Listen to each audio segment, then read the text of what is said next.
A person may be in a wheelchair, holding a white cane, using a guide dog, whatever it is, we're just people living as people.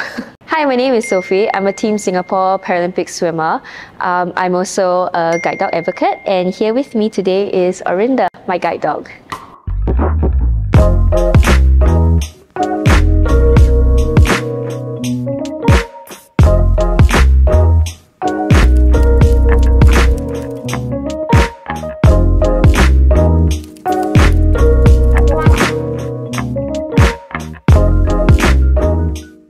My condition is called cone rod dystrophy.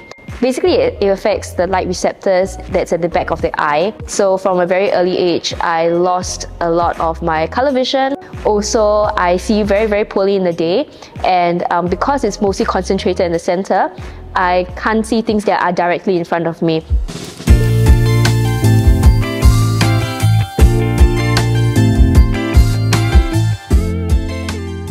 I've always been very in love with dogs. I've always wanted a dog. A few years later, I think I was about 11, I saw this lady with a dog. He had his paws up on a step and he was slowly guiding a lady up with a little harness on his back.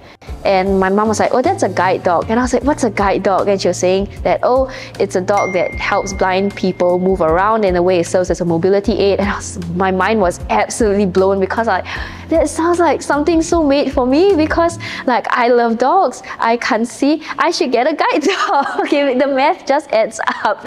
I started doing a lot more research on Guide Dog Singapore, and that's where I was like, oh my gosh, I can't wait to get my guide dog. So I actually wrote in at the age of 15 asking them when can I get my guide dog. But it wasn't till end of 2017 and early 2018 that my vision suddenly started dropping very rapidly.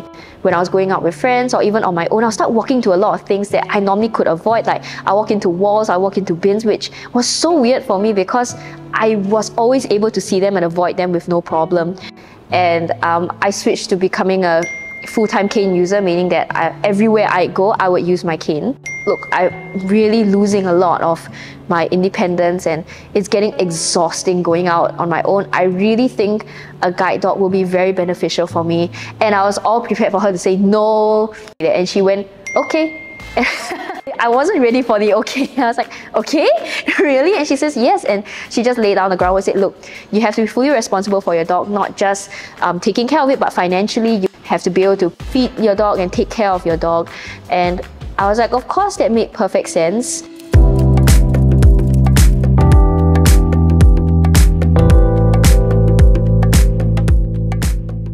Especially when I first got Orinda, we have people literally screaming sometimes, going, oh, in my face. We were also on Stomp because someone took a picture of us and basically said that she was concerned that her baby may be attacked by Orinda because she didn't expect a guide dog or a large dog to be allowed on a train.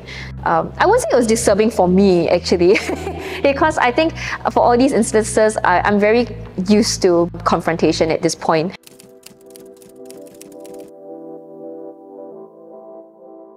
I guess I can put you in a scenario. Imagine yourself walking to, say, the train station or the bus stop. Along the way, say there was a bin in your path. If you were sighted, like with your eyes wide open, you just avoid it. But imagining walking through that with your eyes completely shut and you were trying to find your way, it's not just would you have to find a way around that bin, but what's the next safest path? What if beside you there was a drain that was a deep fall in?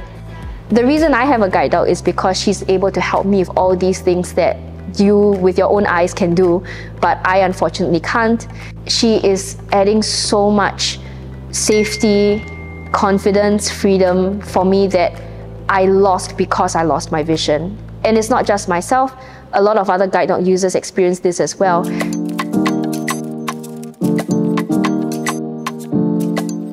The best way to interact with a guide dog, especially when the harness is on, is to pretend it's not there. I'll give you an instance. There was one time we were walking and we were actually trying to walk through a glass door and someone called her. She turned around, and when she turned around, she was walking me right into the glass and I hit the glass.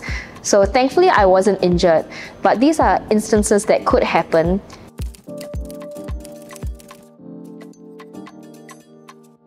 truth is I love my home. I really love being in Singapore. There are things, not just my family is here, I really enjoy the culture. I love being here. It's just something that is slightly upsetting is that the level of inclusiveness and disability awareness here is still relatively low, and that can easily change with a little bit of education. And I think that's really all that I hope for and ask for our country, is just to have acceptance and awareness for people with disabilities.